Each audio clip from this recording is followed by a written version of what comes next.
तो welcome again दोस्तों in my YouTube channel Imtiaz classes. तो आज हम शुरू करेंगे प्रोनाउन का अगला सेक्शन, प्रोनाउन का सेकेंड पार्ट। वीडियो शुरू करने से पहले मैं आप सभी लोगों से रिक्वेस्ट करना चाहूँगा कि आप लोग सभी लोग कोविड-19 की गाइडलाइंस का प्रॉपर फॉलोअप करें, मास्क का यूज़ करें। मैं मास्क नहीं यूज़ कर रहा हूँ क्योंकि मैं अकेला हूँ घर पर, लेकिन अगर आप बाहर निकलते हैं, अगर लॉकडाउन नहीं रहता है तो please just follow the guidelines of कोविड-19। स्वस्थ रहें, सुरक्षित रहें, है ना। आइए बढ़ते हैं प्रोनाउन के अगले सेक्शन की तरफ और जानते हैं प्रोनाउन का सेकेंड पार्ट क्या होगा। स्टडी मतलब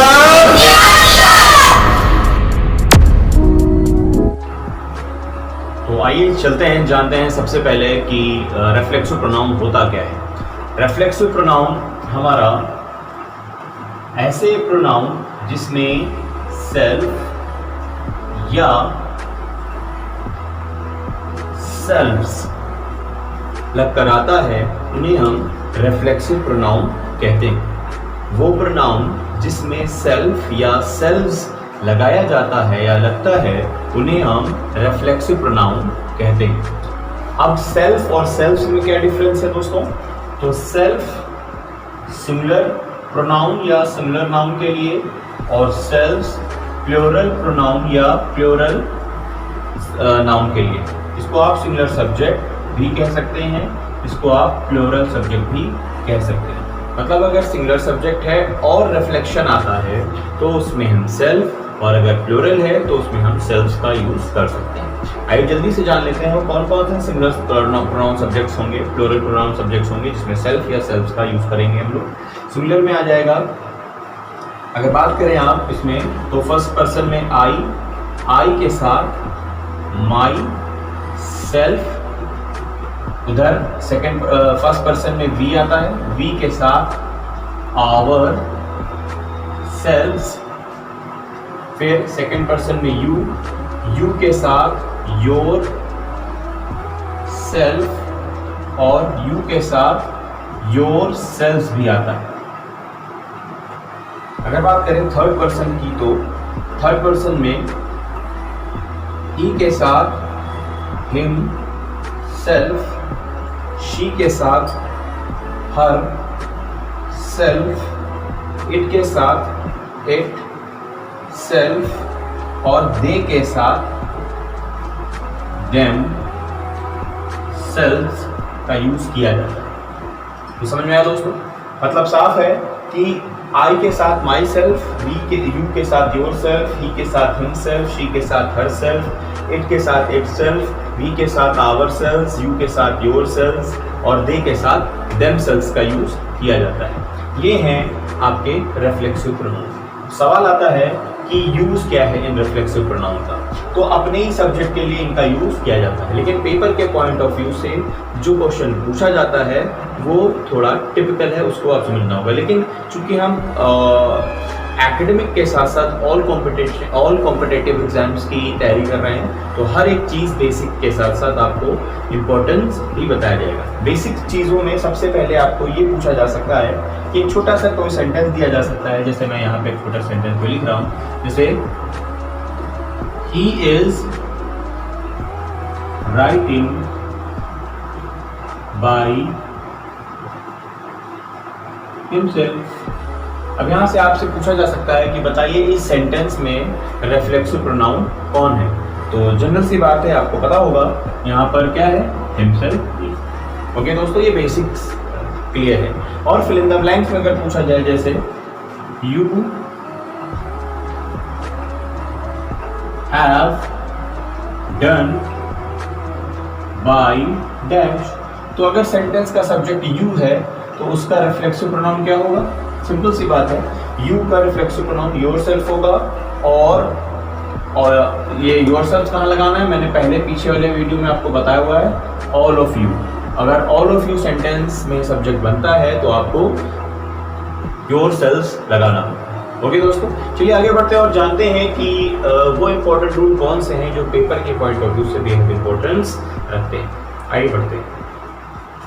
तो दोस्तों आइए हम बहुत इंपॉर्टेंट रूल की तरफ पहुंच चुके हैं और ये रूल पेपर के पॉइंट ऑफ व्यू से बेहद इंपॉर्टेंट है। इसमें करना ये होता है कि ये जो वर्ड आप देख रहे हैं ये एक्चुअली ट्रांजिटिव वर्ब है। ये ट्रांजिटिव वर्ब दो मीनिंग रखते हैं और इनके साथ आपको दो चीज़ों का यूज़ करना पड़ेगा। वो क्या है, आइए पूरी बात को समझते हैं। अगर सेंटेंस में एब्सेंट,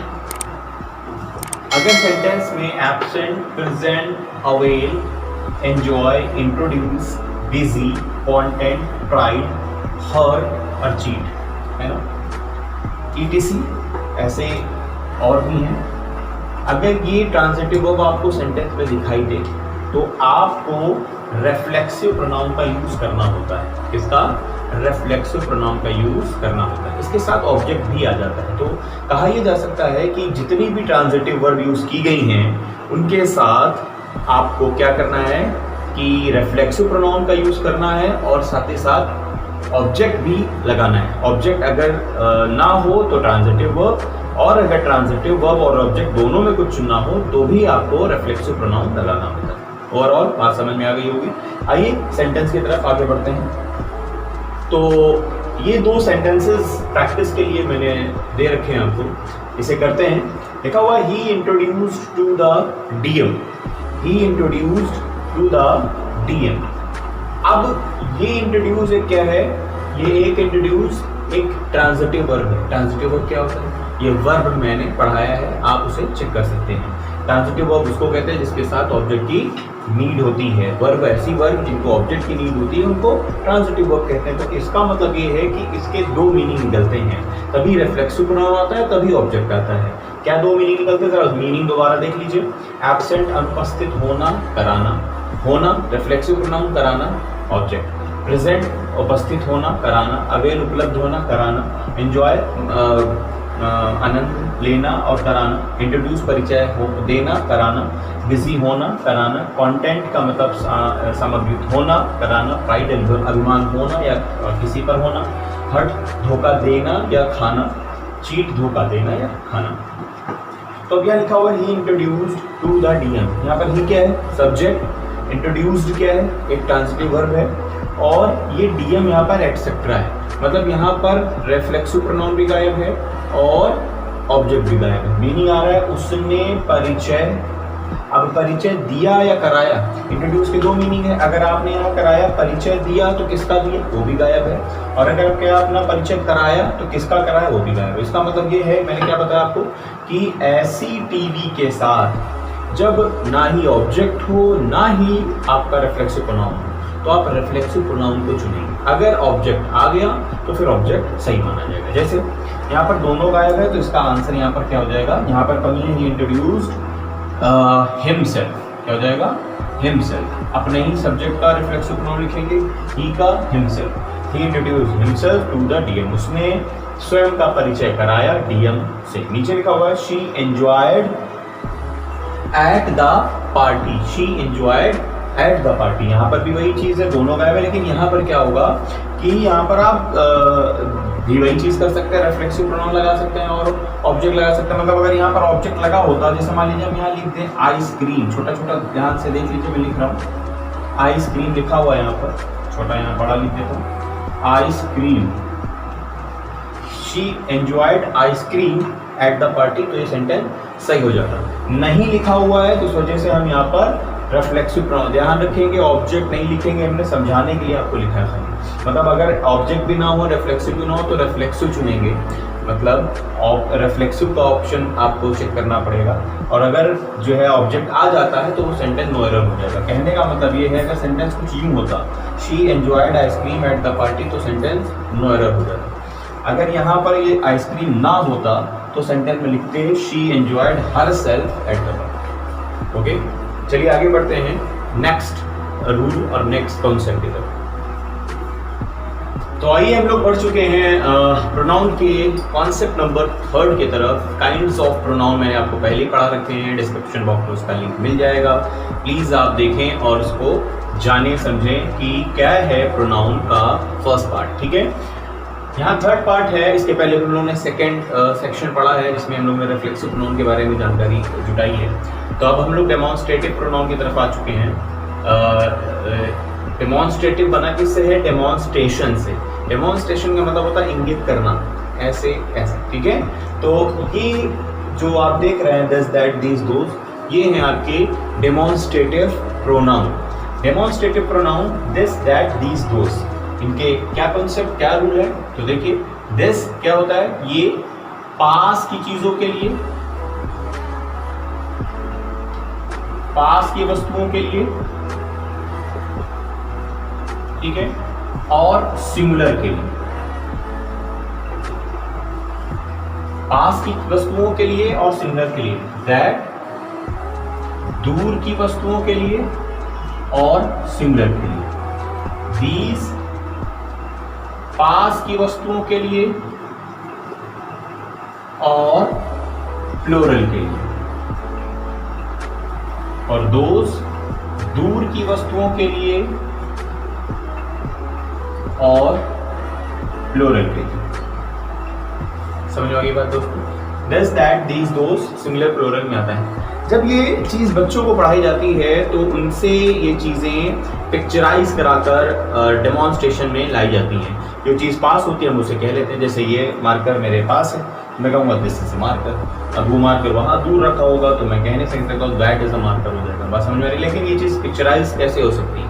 ये पिक्चराइज नहीं हो सकती, तो इसीलिए सेंटेंस में वो दूसरे एंगल से पूछा जाता है, ठीक है। तो वो पूछने का तरीका आइए देखते हैं कैसे पेपर में आपके आता है। तो आइए जानते हैं इसके सेंटेंस किस तरह एग्जाम में पूछे जाते हैं। चूंकि मैं आपको पहले भी बता चुका हूं कि मैं आपको 3 तरह से सेंटेंस के टाइप सिखा रहा हूं, जिसमें से एक fill in the blanks, improvement और कॉमन एरर टाइप के सेंटेंसेस होंगे। रूल एक ही, कंसेप्ट एक ही होगा, तरीका आप भले बदल सकते हैं। अभी हमने जाना कि दीज दैट दीज दोज क्या है, ये डेमोन्स्ट्रेटिव प्रोनाउन है। और डेमोन्स्ट्रेटिव प्रोनाउन का कॉन्सेप्ट क्या है? ये पास और दूर के लिए होता है, सिंगुलर प्लूरल के। कुछ सेंटेंसेस लिखे हुए सेंटेंस को भी करते हैं। This is my pen and dash is yours. अब इस डैश में आप क्या भरेंगे? सबसे पहले ये चेक कर लीजिए कि आपकी वर्ब कैसे आई है, सिंगुलर आई है। ये वर्ब ध्यान दीजिए, सिंगुलर आई है। तो जो भी सिंगुलर कैटेगरी का डेमोन्स्ट्रेटिव प्रोनाउन होगा वही आएगा, दिस दैट दीज दोज। तो यहाँ क्या हो जाएगा? दो, दीज और दोज तो नहीं हो सकते क्योंकि वर्ब आपकी सिंगुलर है, या तो दिस या तो दैट होगा। अब दिस और दैट में क्या होगा? अगर ये कही जा रही है बात कि ये मेरा पेन है वो तुम्हारा पेन है, इसका मतलब कि ये पेन पास होगा और वो दूर होगा, तभी ऐसी बात कही जा रही होगी। तो इसका मतलब यहाँ पर आंसर क्या हो जाएगा आपका? दैट हो जाएगा। तो कुछ तो एक तरीका ये हो सकता है फिल इन द ब्लैंक्स में, आंसर यहाँ पर दैट हो जाएगा। एक सेंटेंस नीचे दिखाया गया है, उसको भी आसानी से आप कर सकते हैं। और मैं पहले ही आपको ये बता चुका हूँ कि आप सेंटेंस खुद हल किया करें और फिर मैच किया करें मुझसे, ताकि आपकी नॉलेज इनहेंस होती जाए। यहाँ लिखा हुआ है these were your friends and those were my friends. इसमें मैंने पुराना प्रोनाउन का पजेसिव रूल भी डाल रखा है, इसे आप अप्लाई करें और देखिए कितने लोग इसको सही कर पा रहे हैं। जिनका सही हो आंसर प्लीज कमेंट बॉक्स में कमेंट करके जरूर बताया करें, ताकि मुझे भी लगे कि मैं जो पढ़ा रहा हूँ आपको वो समझ में आ रहा है। यहाँ लिखा हुआ है these were your friends and those were my friends. This sentence is absolutely wrong, ये गलत है। इसका सही वर्जन क्या होगा? दीज वर योर फ्रेंड्स, ये सभी तुम्हारे दोस्त थे और वो सभी मेरे दोस्त थे। अब यहाँ पर ध्यान दीजिए, फ्रेंड्स दोबारा रिपीट कर गया है। रिपीट नहीं करना है, क्यों? क्योंकि एक बार नाउन आ गया तो दोबारा नाउन नहीं आएगा, प्रोनाउन का रिप्लेसमेंट हो जाता है। तो यहाँ से फ्रेंड्स रॉन्ग हो गया। अब जब फ्रेंड्स गलत हो गया तो यहाँ पर क्या होगा कि अब ये पजेसिव एडजेक्टिव का यूज नहीं होगा, यहाँ पर पजेसिव प्रोनाउन का यूज होगा। तो यहाँ हो जाएगा माइन। समझ गए? जिन लोगों को ये बात कम समझ में आई हो वो कमेंट बॉक्स में कमेंट करें। और ये जानकारी के लिए आप प्रोनाउन का पहला पार्ट जरूर देखें, वहाँ बहुत आसानी से आपको समझ में आ जाएगा। फिर भी ना आए तो कमेंट बॉक्स में बताएं, मैं दोबारा इसका एक और वीडियो बना दूंगा। आइए बढ़ते हैं अगले सेक्शन की तरफ। तो आइए बढ़ते हैं अगले सेक्शन रिलेटिव प्रोनाउन की तरफ। रिलेटिव प्रोनाउन हमारा क्या है? संबंधवाचक सर्वनाम। उसका जो कॉन्सेप्ट है आने का वो कुछ यूं है कि उसके सबसे पहले नाउन आता है, उसके बाद में रिलेटिव प्रोनाउन और रिलेटिव प्रोनाउन के बाद में वर्ब। चूंकि जो ये वर्ब है, ये जो वर्ब है ये इसी नाउन के ही अकॉर्डिंग आती है। ठीक है। अब बात की जाए अगर ये जो आरपीज हैं, आरपी का मतलब रिलेटिव प्रोनाउन, तो ये जो आरपी हैं वो है कौन कौन से, तो देखिए हु, विच, हुज, हूम और दैट, ये 5 रिलेटिव प्रोनाउन हैं आपके। अब जानते हैं इनके अपने कॉन्सेप्ट क्या है, इनके अपने रूल्स रेगुलेशंस क्या हैं, तो जरा देखते हैं। इसकी हिंदी क्या है, हु की जो, विच की भी जो, हुज की जिसकी, whom की जिनको या जिसको,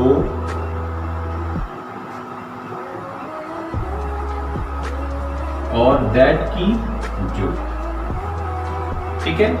ये तो हो गई मीनिंग की बात। अब बात करें अगर रूल की, तो ये कौन सा इनके अंदर रूल काम करता है, तो विच जो है वो लिविंग थिंग के लिए, एलटी का मतलब जो सांस लेती हैं चीजें, इंसान, ह्यूमन बीइंग, जानवर, और विच किसके लिए, नॉन लिविंग थिंग के लिए, और हुज जिसकी, ये किसके लिए है, ये पोजीशन है, सब्जेक्ट का पोजीशन है, ठीक है, और ये ऑब्जेक्ट है ये, और ये भी सब्जेक्ट है, ठीक है दोस्तों। तो ये है आपका रिलेटिव प्रोनाउन की हिंदी और रूल, ठीक। हु की हिंदी जो, ये लिविंग थिंग के लिए आता है, मतलब साफ है कि अगर नाउन लिविंग थिंग होगा तो आपको हु लगाना है यहाँ पर। अगर विच तब लगाना है जब यहाँ पर नाउन नॉन लिविंग होगा, तो यहाँ पर आपको विच लगा देना है। यहाँ का नाउन अगर पोजीशन में होगा तो आपको हुज लगा देना है। यहाँ का नाउन अगर ऑब्जेक्टिव में होगा तो आपको हुम लगा देना है। यहाँ का नाउन जो है कोई भी हो, लिविंग हो चाहे नॉन लिविंग हो, लिविंग थिंग हो चाहे नॉन लिविंग थिंग हो, आप जो है दैट का यूज कर सकते हैं। ये अलग से मैं आपको पढ़ाऊंगा इसके बाद, तो बेहतर है अभी आप फिलहाल 4 पर ध्यान दें, ठीक है। आइए बढ़ते हैं इसके कुछ सेंटेंसेस की तरफ, यही जानते हैं पेपर में किस तरह पूछा जाता है। तो आइए देखते हैं रिलेटिव प्रोनाउन के कुछ स्पेशल सेंटेंसेस जो पेपर में बहुत पूछे गए हैं। तो पहला sentence, I do not like the boys dash did it.